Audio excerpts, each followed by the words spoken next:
மிஸ்ஸா கைதிங்கிறது ஒரு நாளைக்கு 40 ரூபா 60 ரூபா செலவு பண்ணணும். ஒரு கைதிக்கும் ஃபேன் போட்டு கொடுக்கணும், பெட்டு கொடுக்கணும், கொசு வரை கொடுக்கணும், பேஸ்ட் கொடுக்கணும், ப்ரஷ் கொடுக்கணும், எல்லா ஃபெசிலிட்டிஸும் இருக்கு. ஆனால் எந்த வசதியும் கிடையாது. 9 பேர் வரிசையாக புழக்க வச்சிருக்காங்க. யூரினுக்கு ஒரு பானை, குடிதண்ணீருக்கு ஒரு பானை பக்கத்தில் இருக்கும். அந்த மாதிரி அது சில யூரின் பாஸ் ஆகி ஃபுல்லாகி வழியும்.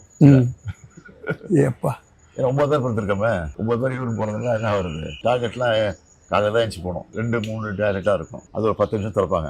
அதுக்குள்ளே அந்த 100 பேர் போயிடணும். அந்த மாதிரிலாம் குடும்பம் இருந்துச்சு. நைட்டில் 8 மணிக்கு 3 மணிக்கு வருவாங்க. ஒரு 9 பேர் 10 பேர் வருவாங்க. அது ஆயுள் கைதி இருக்காங்களா அங்கே, அவங்கள வச்சு அடிக்க வைப்பாங்க. ஓப்பா வரிசையாக 10 ரூம் இருக்குன்னு வச்சுங்களேன். 10ஆம் நம்பரில் கூப்பிட்டு அதில் 10 பேர் வருவாங்க. அடி எங்களுக்கு சத்தம் கேட்கும். நாங்கள் 1ஆம் நம்பரில் இருக்கோம். அப்போ எங்களுக்கு வர வரைக்கும் நாங்கள் பயந்துட்டு உட்காந்துருக்கணும்.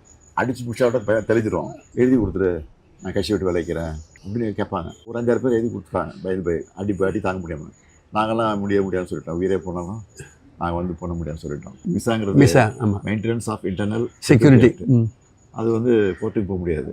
இப்படி 4 மாதம் அப்படியே இருந்தோம். அதுக்கப்புறம் தலைவர் என்ன பண்ணார், ஜெயிலில் இருக்கிற எங்கள் குடும்பத்தெல்லாம் பார்க்கணும், கைதிகளை பார்க்கணும், அலோவ் பண்ணலைன்னா நாங்கள் ஜெயில் வாசல் வந்து உண்ணாவிரதம் போகிறோம் அப்படி தலைவர் அனௌன்ஸ் பண்ணிட்டார். பயந்து போய் என்ன பண்ணிட்டாங்க, இன்டர்வியூ கொடுத்தாங்க.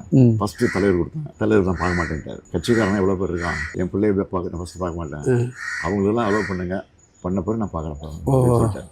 அப்புறம் எல்லாரும் பார்த்த பிறகு என்ன பார்த்தாரு. அப்போ கூட வரும்போது நான் என்ன பண்ணேன், ஃபுல் கேஸ் ஷர்ட் போட்டு காயம் உடம்புல காயம் இதெல்லாம் இதெல்லாம் அது சூப்பரண்டே சொல்லி அனுப்புகிறாரு. எங்கள் மேலே கூப்பிட்டு இந்த காயெல்லாம் காட்டக்கூடாது, ஃபுல் கேஸ் ஷர்ட்டை போட்டுவாங்க அப்படின்னு சொல்லி ஃபுல் கேஸ் ஷர்ட்டை போட்டு சொன்னார். அப்போ தலைவர் வந்தோன்னே தலைவர் புரிஞ்சுக்கிட்டாரு. 1 வருஷம் கரெக்டாக 1 இயர் தான்.